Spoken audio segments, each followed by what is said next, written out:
Welcome to the Paranormal Stakeout radio TV show with Larry Lawson. As a former career law enforcement officer and law enforcement educator, Larry focuses on the use of tried and true law enforcement investigative techniques in conducting paranormal investigations. Despite his experience and training, Larry also keeps an open mind to discussions on topics that deal with evidence that are not quite as physical in nature. Paranormal Stakeout guests are professionals in the field of the paranormal and parapsychology, conducting the investigations and research needed to further the cause of paranormal study. Larry advocates an agenda of standardization of structure and training in the field of paranormal investigation and research for the purpose of one day being able to produce the evidence needed to convince a jury of the existence of the paranormal. Whether it is ghosts, UFOs, unsolved mysteries, hauntings or cryptids, no topic is beyond the investigative reach of Larry Lawson and the Paranormal Stakeout radio TV show team. Now, here is the host of the Paranormal Stakeout radio TV show, Larry Lawson.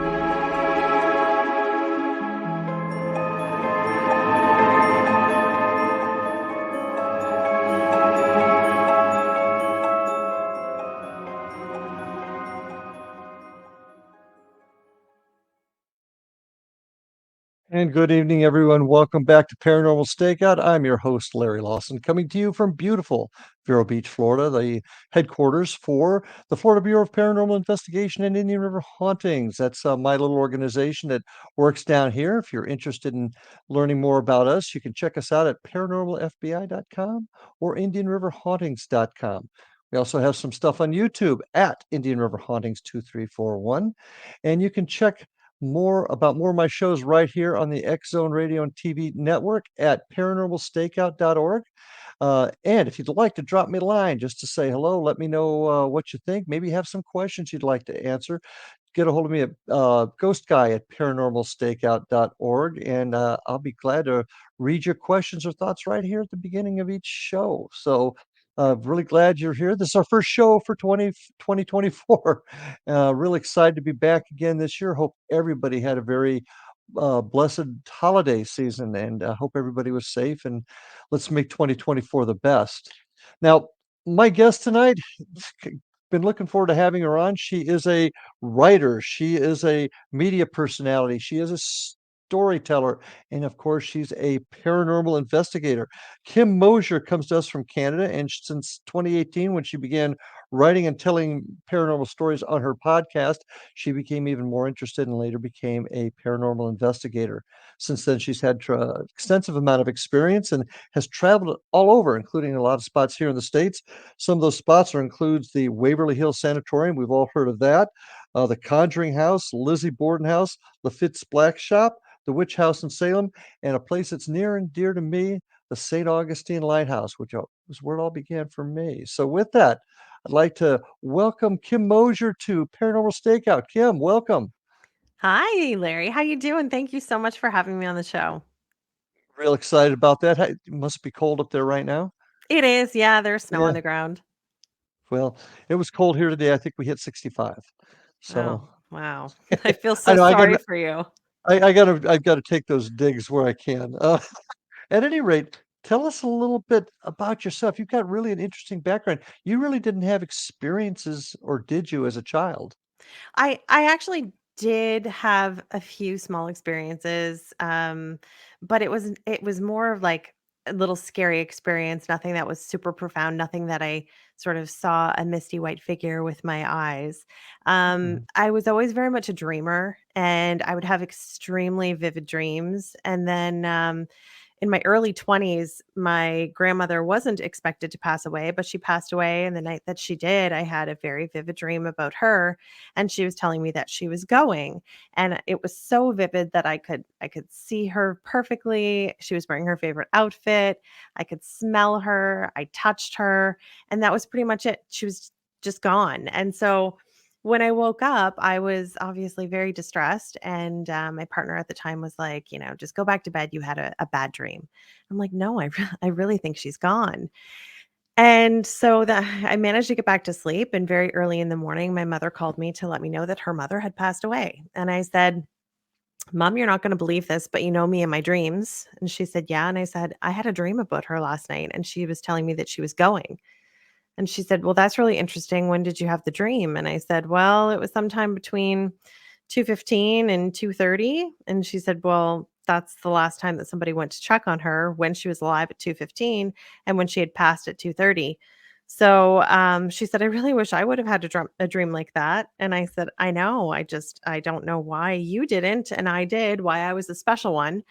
So anyway, that kind of really intrigued me, and I wanted to know a lot more about what happens after you die. So I just started diving into books and really got into the topic, and then lived a pretty regular life for the next 15 years or so, and was in sales. I sold food, I sold Coca-Cola, I sold a whole bunch of stuff like that, and then my last sales job, I was selling forklifts, and I was like, "This is not my passion. What's my passion?" So, my best friend and I decided we'd start a podcast, which was called Booze and Bourbon. I got the sticker still on this microphone right there, and, that just kinda spiraled. So, we got to travel to the States for some small investigations. And then it wasn't too much longer after that that a local television series reached out and they said, hey, we're looking for some new investigators. Do you think you'd be interested? And I'm like, of course I would be. So I started on that. And then within a couple of months, I was the production manager for the show. And I continued that for 6 seasons. And now I'm a director. So I don't just direct, paranormal spooky stuff. I direct some series that have to do with antique cars as well as Wow. fashion in Atlantic Canada. So I'm pretty diverse. And now what I'm doing is I'm doing paranormal investigations on YouTube with a couple of my friends, Lamar and Chelsea.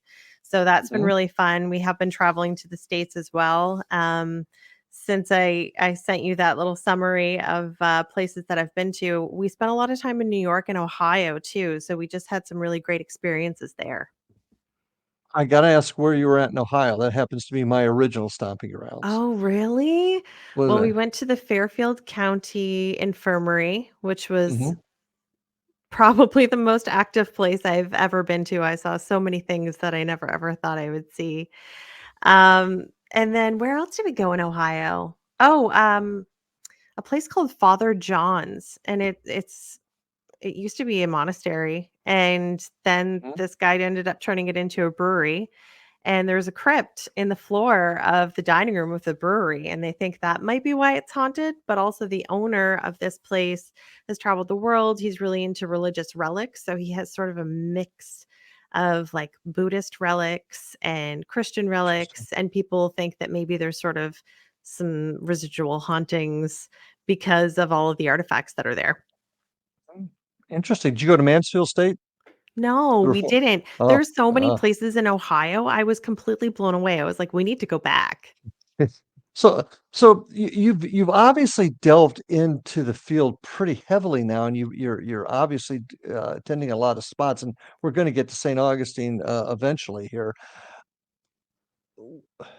Other than your experience that you had with your grandma, which is profound, and I think that whole dream issue is something that is not investigated deeply enough.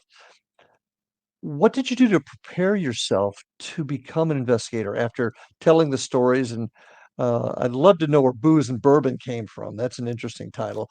But what did you do to prepare yourself and get yourself ready to actually begin investigating? Well, I kinda did a little bit with the podcast. We just did very, like, kind of rudimentary types of investigations. We had some voice recorders and a K2 meter, and we would go to, small little areas here around where I live in Nova Scotia and just kinda check them out and see what was going on, and we ended up getting some pretty interesting stuff, things that correlated to the stories that we knew, or things Okay. that were kind of correlating to the time. So we'd get back in the car and we'd realize that we still had one of the devices going, and it said, like, you need to park here, and we're like, "Whoa, we just got in the car, that's kind of cool." So we were already a little bit intrigued by the whole thought of investigating. And then I really didn't have any experience on television until I was on the show. And there were some other investigators on the show too. So they kind of helped. I mean, I've watched so many paranormal investigative shows too. I think that was like my training and I didn't even realize it. Mhm. But really just kind of tapping into the space, doing some sort of like protection rituals of some way, shape, or form, just kind of, surrounding myself in white light. And I was like, okay, I'm ready for this. But it really wasn't until I would be, isolated in a situation that I was like, I don't think I'm ready for this because I'd be all alone. I'm like, okay, if something happens, if something comes charging at me, who's going to help me? They're really far away. So that's when I was like, maybe I'm a little bit out of my element here. So Okay. honestly, it took me a couple of years to really kind of get comfortable with being in a space all by myself.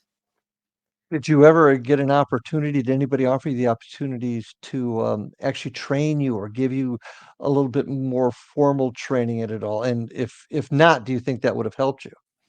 Um, I don't know. I just kind of go with what feels natural to me.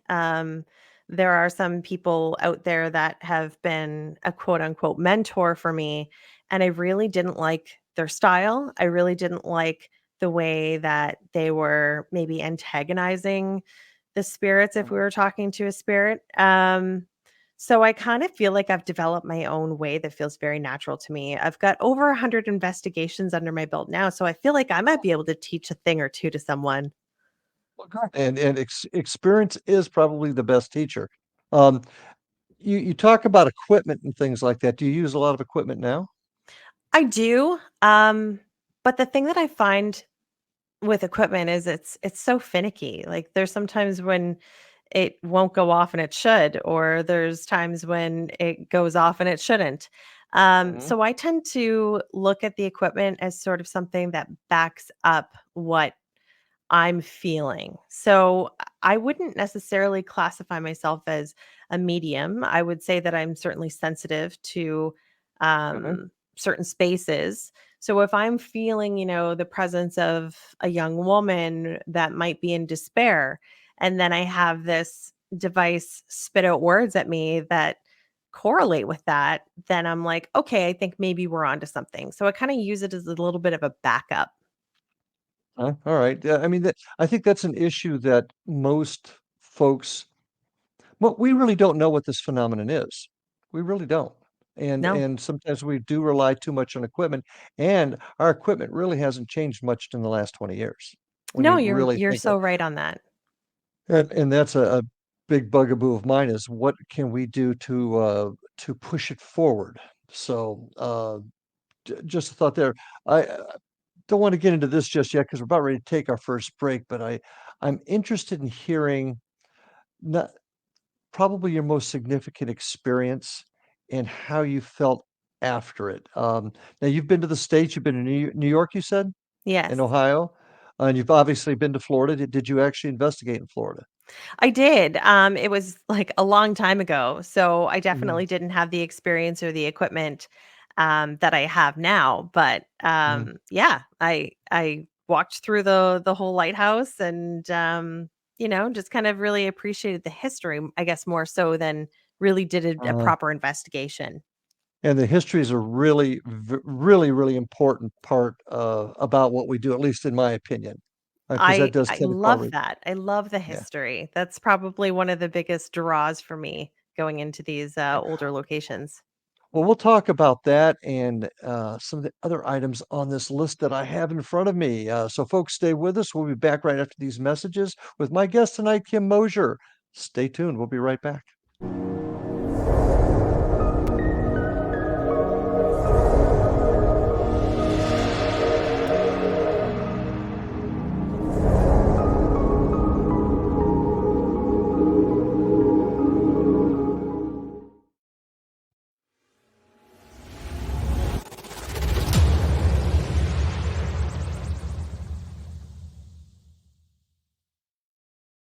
So I was watching the X Zone TV channel last night when I was abducted by aliens, and they kept repeating to me over and over again, simultv.com, simultv.com. What's simultv.com? That's what I asked them. They had it written on the side of their UFO. How do you spell that? UFO. No, I mean simultv.com. simultv.com. simultv.com. Right. simultv.com. Interesting that you were abducted by aliens in a simultv.com UFO last night. Oh, yeah? Yeah. Now that you mention it, I remember now last night I was awakened from a deep sleep. My great-grandmother was standing there. She said she'd come from the hereafter to tell me about simultv.com. She even spelled it out for me. simultv.com, sonny boy. simultv.com. simultv.com, sonny boy. Wow. Yeah. Guys, you'll never guess what my psychic guru just told me. simultv.com. Exactly. Are you guys psychic too? Of course. We all know about simultv.com. simultv.com.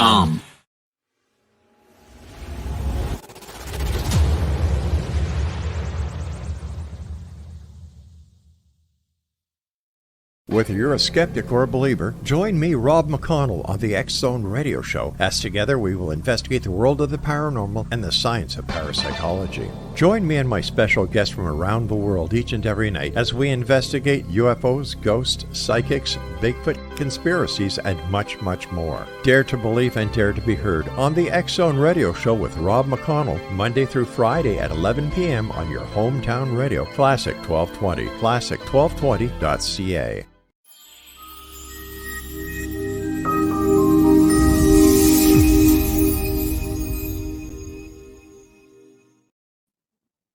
And we are back on Paranormal Stakeout with my guest tonight, Kim Moser. Now, Kim, I want to talk to you about some of these places that you went, but a couple of questions up front, things I like to talk about up front. You'd say in your bio you're somewhat skeptical. Mhm. Tell me what you mean by that. I think it's more or less like I'm the first person who is like, okay, was that a draft? Okay, is there a huge electronic spike in this room for one particular reason? Is it an old fridge? Like I'm always the first person to kind of be the naysayer, and then when Mhm. something continuously happens in the space, I'm like, okay, now I'm going to think about it. And there's even sometimes when I go home after an investigation and I'm like, no, I really didn't feel that one. Maybe ghosts aren't real. And then I'll go to the next location and I'll be like, oh my gosh, I'm blown away. And Mhm. so then, after I sit with it for a little while, then I'm like, okay, maybe I'm back on the train that ghosts are real. But now I'd say I'm more like 75% in the positive of ghosts are being Okay. with ghosts being real. Well, what is when somebody's skeptical? What does that mean to you? I mean, you've explained how you feel, but because here's why. We've got folks in this field that every little bump is something paranormal, supernatural. Right. Then you've got other folks on the other side of the field. If Abraham Lincoln walked down and walked over, sat down in front of him and said, "Look, dude, this is what's happened on the other side," they still wouldn't believe it, right? Yeah. So where do you say about 75 towards believing it? But my question is, why are why why are people why can't folks just take a side? Or why can't they be more open-minded? I guess is the question I'm trying to ask. Kind of Yeah, I lost don't my thought know. there. It's a funny thing. Like, there used to be a joke going around about people who were vegans and they were like, "Don't worry, they'll tell you." Um, and it seems that way with people who are like 100% skeptical. They'll tell you. They'll be like, "Oh, you're crazy," or, "There's no such thing as ghosts." And I'm like, "Well, why can't you just have a bit of an open mind?" And I've had lots of conversations with people who are 100% skeptics. And I'm like, "Hey, I'm not going to sit here and tell you all the reasons why I do believe that there's more to be explored and that there's more out there. I'm just going to wait till you have your own experience that you can't quite explain, and then we'll chat." Sometimes they don't ever have those experiences. No. Yeah, and that's the problem. Some people don't, no matter what they did have, they're still not going to accept it. And I think having the open mind is the truly the answer there. And too many people don't. You've got to have an open mind, which means you're also willing to follow the evidence. Sometimes the evidence says it's not there. Right. Now, speaking of evidence, what to you is convincing evidence? Hmm. I've had some that really stick out in my brain. Things that I really, after I've mulled it over, I think about things way too much. So after I've mulled it over probably hundreds of times in my brain and I still can't quite figure it out, or it's still very strange to me, is when I'm like, okay, that was really interesting. And that's captivating me right now. So some of the things that have happened to me that have been very captivating, is for a very long time, I wished that I could see this, quote unquote ghost, that like white misty figure. And it wasn't until very recently that I saw it. And it was just for a very flash second. It was right in front of me. And I couldn't believe the amount of detail that I saw in this misty figure. I've heard of other people talking about it. I've heard other people being able to tell me that, they saw this ghost of a woman standing on a stairwell that was about, 10 to 15 feet away from her. And she could see the lace detail on her dress. And I was like, that is so convincing to me. Like, I do not doubt for 1 second that you're telling a lie. Like, I can tell that you saw that. And so this one instance that I had recently, it was an elderly lady and she had this, when older ladies get their hair permed and they've got those Mhm. really tight little ringlets and they haven't brushed it through yet. I could see the perfect curls and I could see all the different variations of gray colors through her hair. And I was like, this is so fascinating to me. Mhm. Um, and then another thing that's kind of really stuck out in my mind are shadow people. I mean, Mhm. often if you're in a dark space or your eyes are adjusting, you see like little, things that are the corner of your eye, and people call those shadow people. But until I saw one that was 6 feet away from me, I wasn't convinced. But then I saw one, and then I saw them again. And then I saw them again in different Mm. spaces. And I'm like, okay, that's really compelling to me. Did anybody else see them? Um, Thinking about the 3 times that I've absolutely seen shadow people, the first one, yes, 2 of my Okay. friends, my husband and my friend actually were there, and he's a skeptic. Mhm. So we all collectively saw them. And the second time, no, it was just me, but that's when it was super up close and personal, and it terrified me. The camera that was rolling, because we were filming this one TV series, it was pointed at an angle on the stairwell that just missed where I saw it, and so we went back, The way it looked at the always footage. happens. I know. It's I the way it mean, you always see happens. how terrified I am in the situation because 'cause I'm running, I'm panting, I'm freaking out. And then the third instance was recently in Ohio, and both myself and my other teammate, Chelsea, she was the one that first caught it down at the end of the hallway. And I was like, "Oh, what are you Mhm. seeing? I want to see this too." And she's like, "Just be patient. You're going to see it." And sure enough, I saw it. And then her partner, he was like, "Well, I want to see it." We all had cameras pointing down to the end of the hallway too. And he couldn't see it.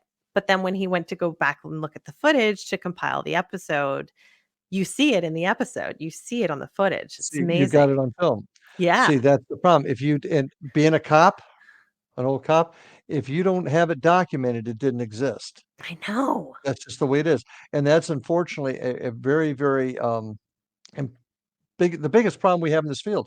So often you don't get it. So how do you explain to somebody, you saw it, you saw the tight curls in this apparition's hair, but you've got no proof? Is it evidence? Probably to most people, no. But, it's a memory for me. It's something that I believe legitimately happened. Well, and Kim, and this is just my philosophy. You cannot say that that this phenomenon does not exist. It's occurred over too many millenniums. It's occurred to too many people of every social economic level, every culture, every race of people have all had experiences. It's got to be something. It's Right. got to be something. Now, you talk about your evidence. Do you guys collect it? And do you use it to and do you compare it to other investigations for similarities? No. A lot of this footage isn't my own. Mhm. So I haven't had the opportunity to do that. However, I've been documenting all of my investigations, at least for the past 3 or 4 years. Just writing things down, my own experiences, also with dreams. I've been ever since my grandmother had passed away. I've had probably a handful of really profound dreams about other people's loved ones that are close to me that I feel have a message to give to them. So I've compiled all those because as soon as I wake up, it feels different. It's just like I watched a movie 6 times over. Sure. And then I've also had some experiences with dreams before I go into an investigation, and I don't know if it's like the spirits of the house that are like, "Hey, we know you're coming."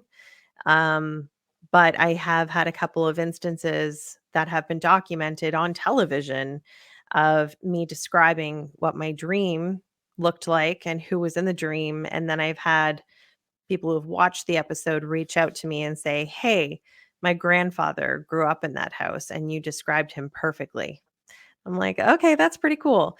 So I don't have sort of like a big filing cabinet of evidence, but it's really not a bad idea.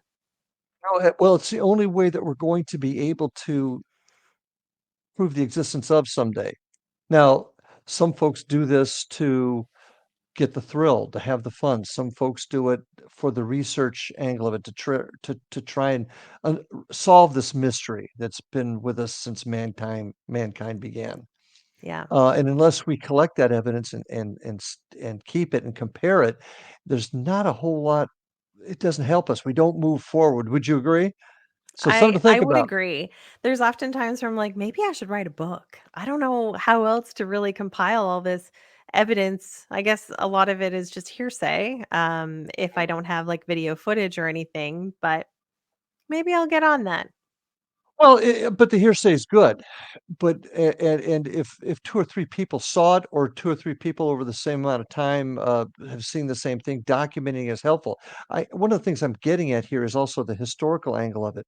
Lady standing there wearing a specific looking gown with tight, curls in her hair. Maybe there's a photograph of a woman that looks like that in a history book, and that history book gives you her name and her background history. That is something that can be used as at least a circumstantial evidence, if nothing else. Absolutely. I don't feel So, like I would ever have the opportunity to sleep though, because I'm one of those people that if you put me on a rabbit hole, I'm going down and I'm not going to surface for a long time. well, I think, yeah, unfortunately, I think that's what it's going to take, because that kind of work is what we're going to need to get ourselves to the next level. Otherwise, we're going to just be doing the same thing over and over again, and it's just going to be like on a treadmill. We're not going to be moving anywhere. That's So, true. just a thought. So, the evidence is there is really important. Now, you talk about yourself being a little sensitive. I am as sensitive as this computer, or the desk I'm sitting at. I'm an old cop. I need hard evidence, although I do have an open mind. So I'm continuing out there looking. How do you feel about mediums overall in the use of in paranormal investigations? I think it's certainly fascinating, and I think there's evidence of it actually working. And I probably would not have felt that way until I had these dreams and I had these messages and I had these things that these people who had passed tell me about them in their lives Mhm. that I shouldn't know. There was one circumstance where somebody who lived across the street from me, their son had completed suicide. And he came to me in a dream about 2 or 3 months later.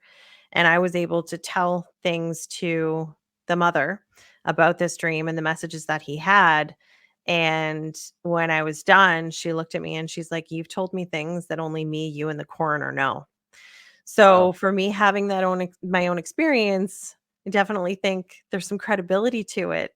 Good. And Well, hold that thought for just a yeah. second, because we're up on our break again. So, Okay. hey, we got lots to talk about, folks. So stay with us. We'll be back right after these messages here on Paranormal Stakeout.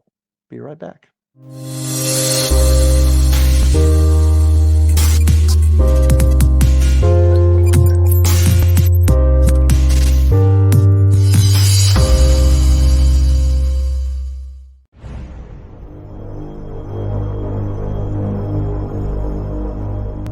You have heard of the X Zone? Now watch it on Simul TV, plus 500 video games, live TV channels, free video on demand, worldwide, and more. Does this sound like tomorrow's television? Well, it is, but you can have it today, right now. It is Simul TV. Simul TV offers what the others only wish they could provide. 15 exclusive channels like X Zone, sci-fi, and horror. We are worldwide. No other provider offers that. 500 built-in video games. No need to have an extra expensive system. We have them included. Free video on demand. Live streaming events from around the world. Interactive online network, and much more. Tomorrow's TV today. Simul TV.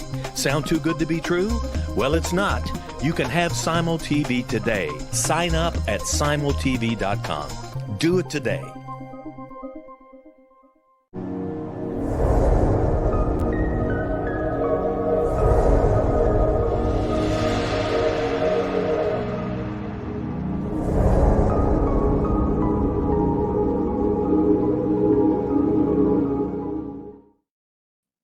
And we are back on Paranormal Stakeout with my guest tonight, Kim Moser. Kim, great conversation so far. Very, very interesting. The places that you've been, the things that you've done.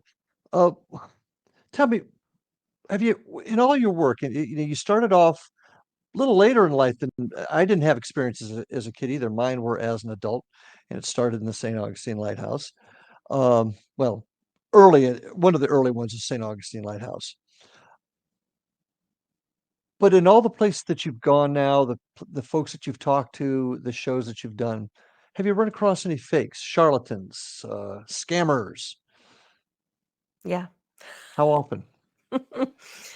Um, probably only once, to be honest with you. I'm sure because of your background, you have a very keen sense of understanding if somebody's lying or understanding, their personality pretty quickly. And I felt that way the moment I met this person. And then as I continue to work with them, I don't want to give too much away, but as I continue to work with them, I was just like, I can see that this is an anxiety issue. Like, this is not you feeling or Uh, tapping into something. This is you being anxious. Like you start to see the knee jitters, you start to mhm. see a lot of different things. And But yeah, is that a fake, or is that somebody that is just misinterpreting their emotions? I And think it's a bit of both. maybe they're over exaggerating a little bit. How Yeah. about have you encountered anybody who has flat out fabricated something in order to get on a TV show? I don't know that anybody's fabricated to be on a TV show. Certainly not in any of my circumstances, like Mm, the show that I was on for mhm. 6 seasons. Like, there was instances where somebody said something that was kind of like interesting to sort of close out a segment and the camera wasn't rolling. So we were like, "Oh, darn. Can you just say that thing again? Because that was a cool little Oh, hook." But it wasn't like there was no yeah. like evidence or anybody claiming anything. There was none of that. Okay, that's interesting because that seems to be one of the new topics of discussion on YouTube in particular is debunking some of the ghost shows out there. Mm. Some of them are some of the ones that got us interested early on. And Yeah. you got to wonder now, I think you'll agree with me, especially on broadcast TV. You don't have a lot of excitement and enough people aren't watching, the show's not making money. That can lead to issues. And I think that suggestion has been made at times over the years. YouTube, I think, is probably a little bit different. But do you think that instances where people are questioning the authenticity, the integrity of investigators on shows, how bad does it hurt us? Um, I think some of it's valid. I definitely think some of it's Oh, yeah. valid. Um, which is unfortunate because we're out there looking for truth. I mean, the people who are really passionate about it may not even be the best TV personality. So, Mhm. they're not getting the right representation out there. There's other, TV shows out there that maybe do fake things. Maybe there's, producers behind the scene, especially if there's an investigation or sorry, especially if there's an interview with somebody who's had a firsthand account. They say, "Hey, my house is haunted." I definitely believe that there's producers back there that are like, "Okay, now make sure that this is good television. So we're going to Make put sure you it's in this haunted. state that you're Mhm. emotionally distressed, and you're going to make this really interesting." I think that can happen. Mhm. Um, I'm hoping that there's no shows out there that are putting false evidence out there.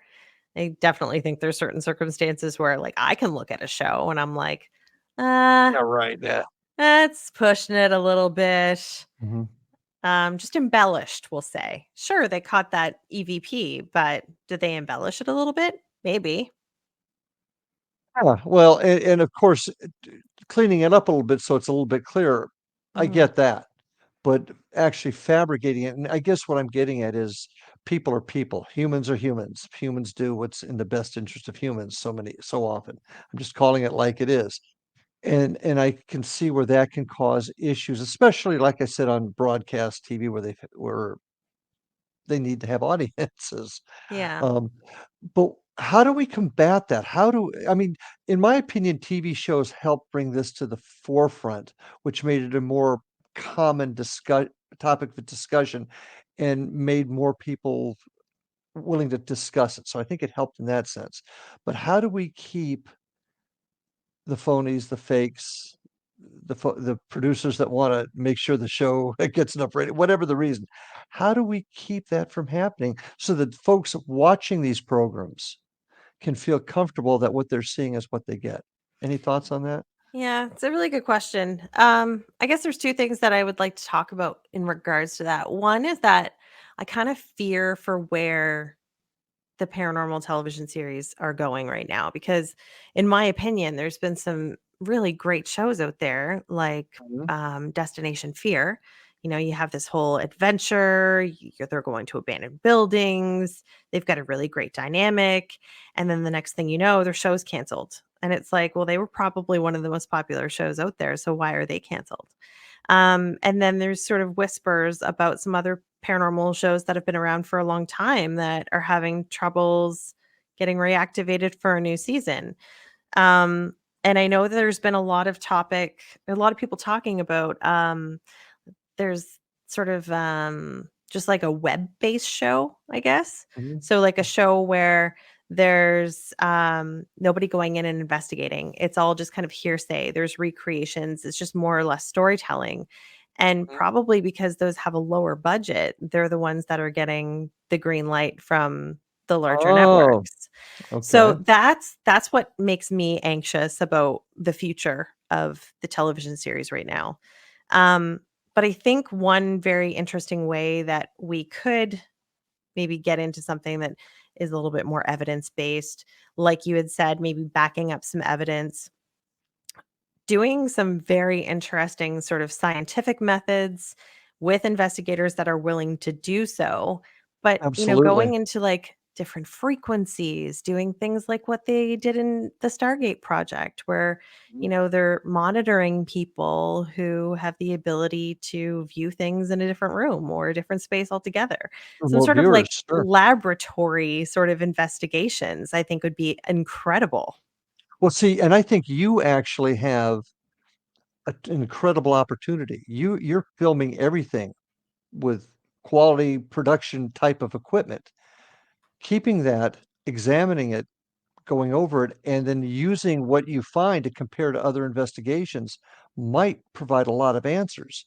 Hmm. And I think you guys have an excellent opportunity to do something like that just based upon what you have going for you in production.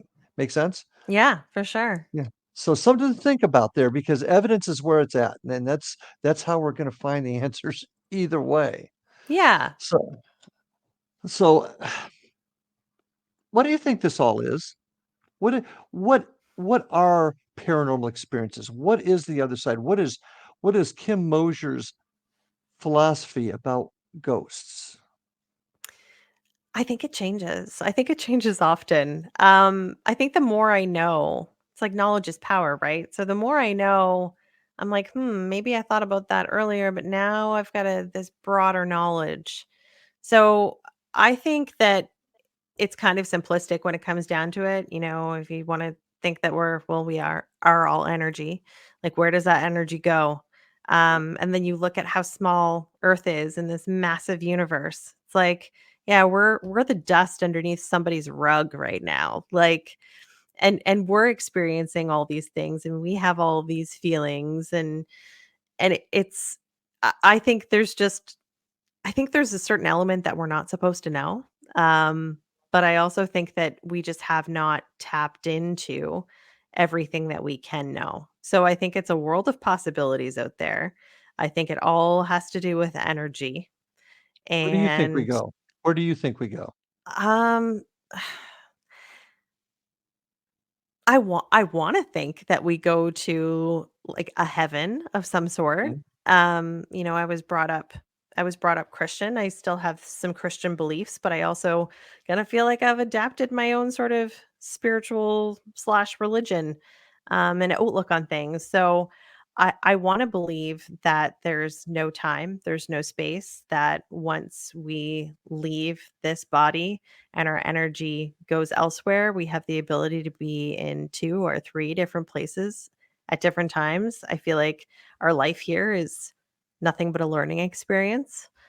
Um, yeah, I just I there's so much. There's so much. I can't even like Well, really put a pinhead on that for you. and actually, I put you in a bad spot because nobody knows what this is. Anybody that No. tells you they know exactly what a ghost is are fooling themselves. This is my opinion because we don't know the answers. Is it us? Is it Einstein's general theory of relativity that talks about dimensions? Is it the Mm. power of our own brain? What is it? Is it a collective conscious? We don't know. And I think uh, your your answer is about as good as it's going to get because nobody knows for sure No. what the heck this is. Um, where do you think the futures holds? Where do you think we need to go from here? I don't know. I don't even know what I'm gonna wear tomorrow. I have no idea. I really don't. I feel like, where I thought we were going with the paranormal community and the television series that were out there that were really compelling and really interesting and really fun to watch and great personalities and good evidence are disappearing. So I don't know what happened. Maybe it all Are comes they down to real? money, but Money, but are they real? it's a great question. And I think that's a question a lot of folks ask and would like answers to. I mean, a lot of folks would like to believe certain shows are real, but are they? And is that what's creating part of the problem? Because, like I said, nobody knows exactly what this phenomenon is. Where do you see yourself in 5 years with this? I don't know. 5 years ago, I never expected to be in this situation. So I would love to have a television series that I have a larger hand in, selecting my team members, going a little bit deeper with the historical part of investigations. I would love to be a Spare part of something like that. experiments and evidence Hmm. and collection of evidence. Real important. I'll just toss that to you as you create this show for the future, because that's where it's going to be at. But we're about ready to take our last break, and when we come back, I want to hear about some of these places that you went to. I want to hear about your most exciting experience and all those good things. So, folks, uh, stay tuned. We got one more time out, and then we'll be back here on Paranormal Stakeout. See you in a couple minutes.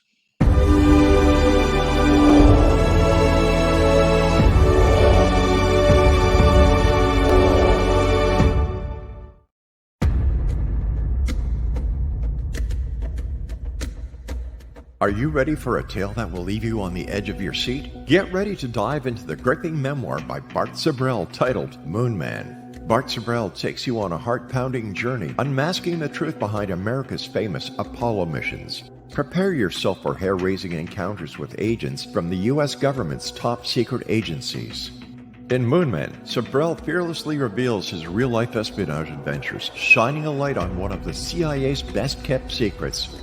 Brace yourself for shocking revelations, including Sabrell's discovery of privately recorded audio exposing an Apollo astronaut's chilling plot, a plot orchestrated by the CIA. That's right. As Sabrell unveils this groundbreaking evidence, it becomes clear that there is much more to the Apollo missions than meets the eye. Could it be that we've been deceived all along? Moonman is a gripping page-turner that challenges everything you thought you knew.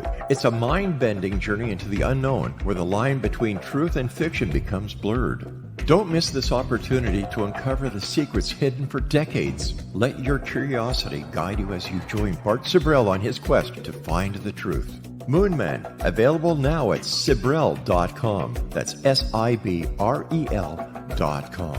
Prepare to have your beliefs shaken to the very core.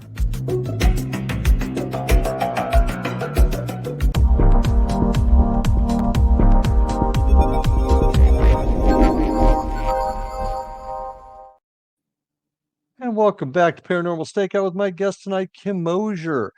Just want to remind everybody, if you want to learn a little bit more about me and my team, you can go to paranormalfbi.com or indianriverhauntings.com, where you can see not only the investigations that we do, but some of the historical tours that we do for folks. Check us also out on YouTube. It's at Indian River Hauntings 2341. And check my show out, all my other shows at paranormalstakeout.org.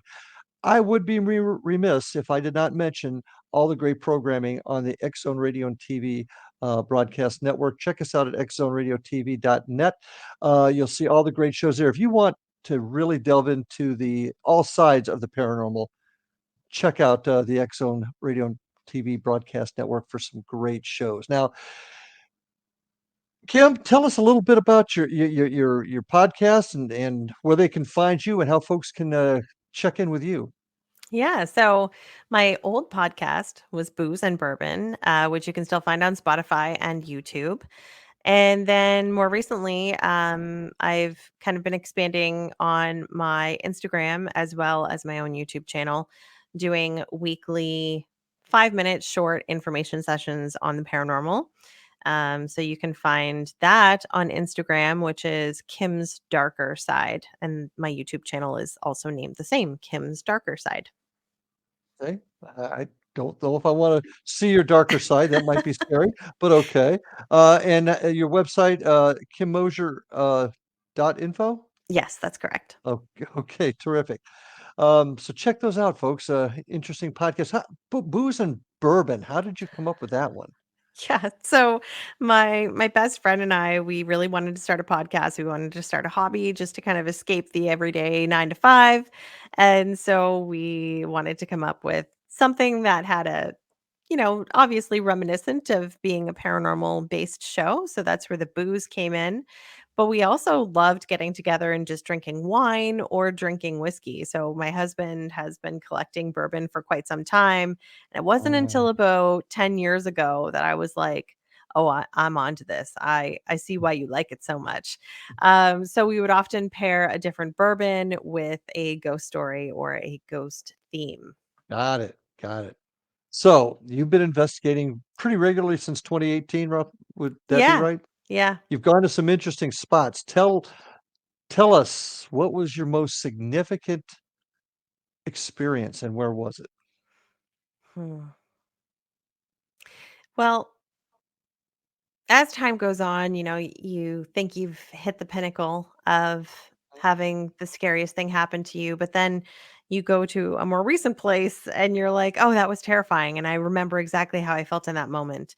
So about a month ago now, we were in New York and we went to this very sort of unassuming bed and breakfast, did a little bit of research about it on our way there.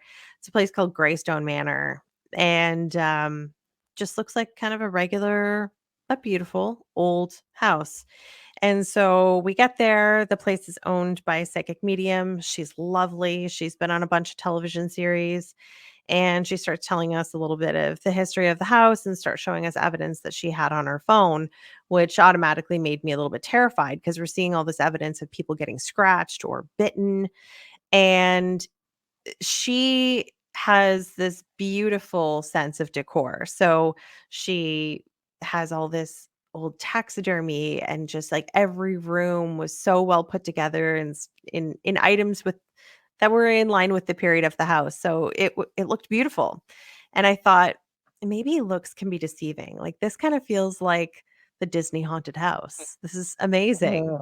And so we go and we do our investigation. We get some pretty typical stuff. So it's Lamar and Chelsea and I, and Chelsea's very much a medium. I often will look to her and I'll be like, "Did you see that in the corner?" And she's like, "Oh yeah, this. Did you see that shadow?" Like, she backs me up. It's great.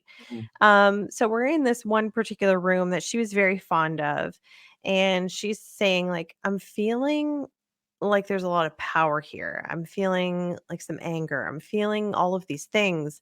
And I was like, "Okay, is this power your own? Like, is this a power that you feel like you need to have it, you want to have it?" And she's like, "I feel like something is putting their power into me."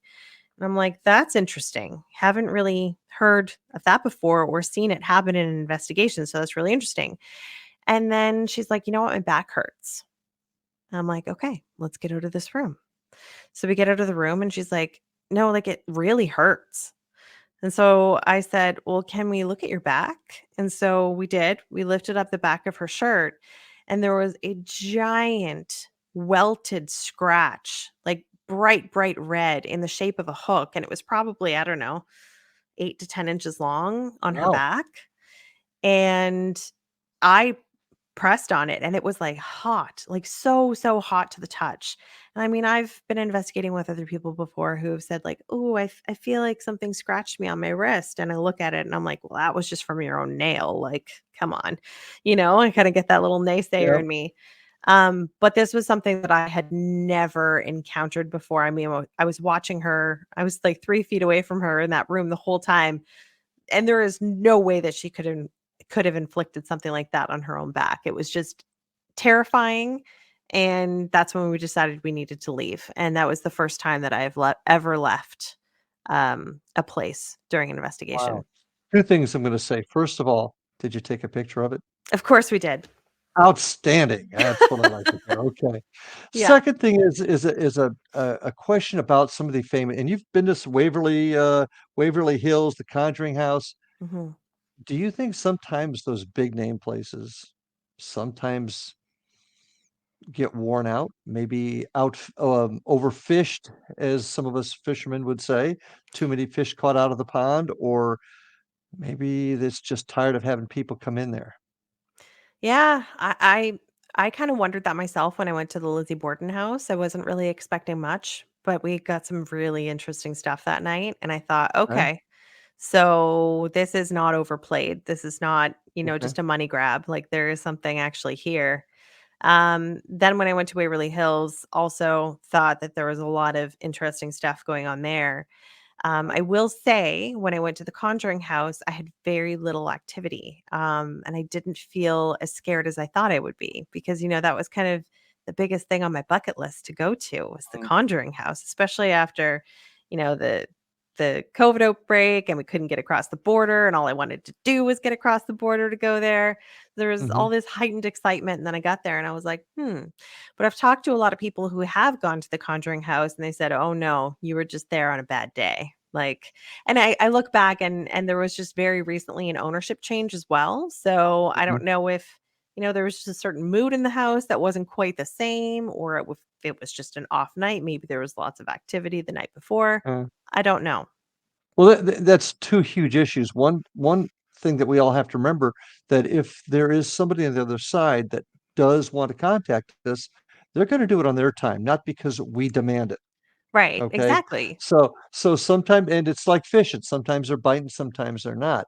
Mhm. So you're not going to get something every time. But I wonder if sometimes these larger places, not so much that they are money grabs, as it is just they're fished out. Like, what's ever there is just, I don't want to deal with you guys, and then they're Right. quiet for a period of time.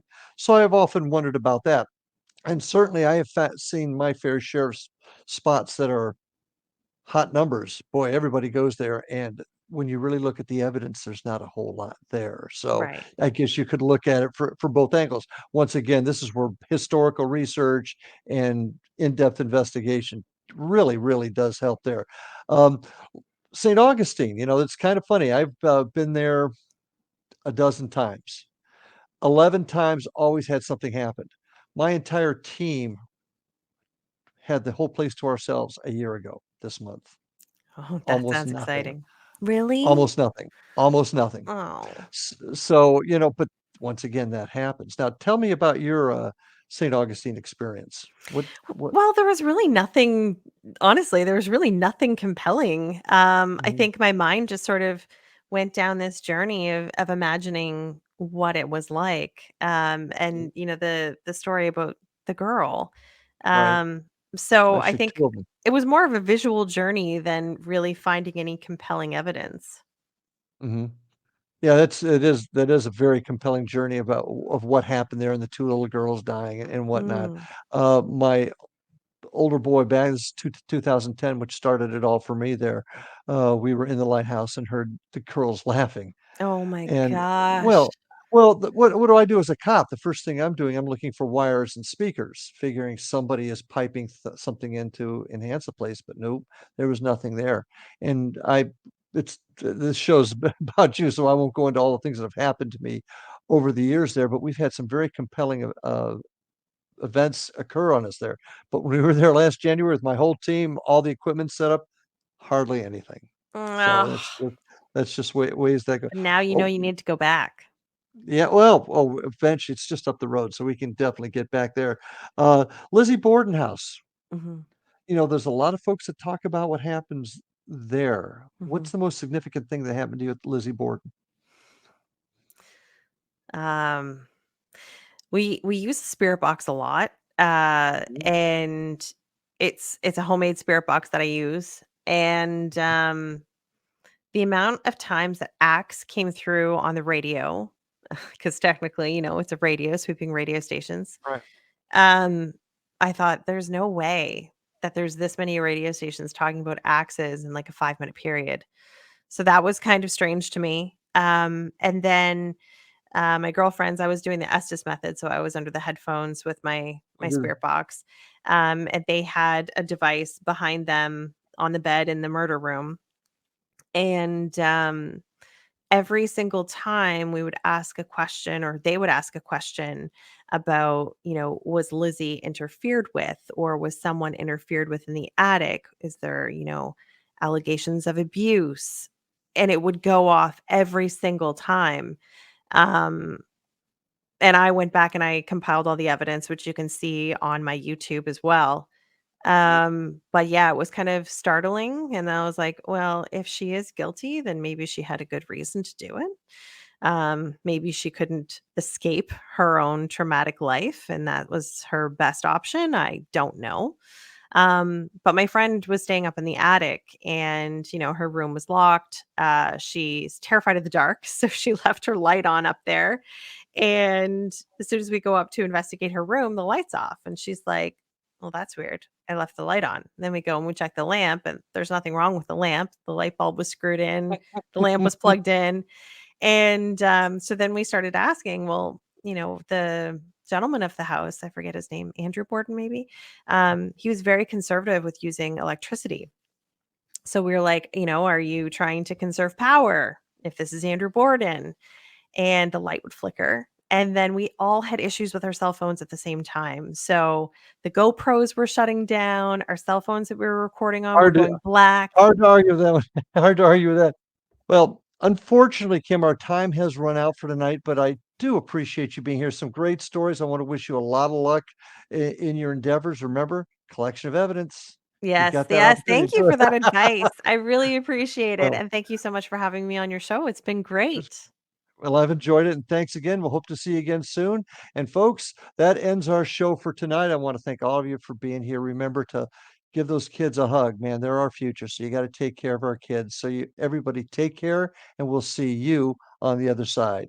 Have a good night, folks.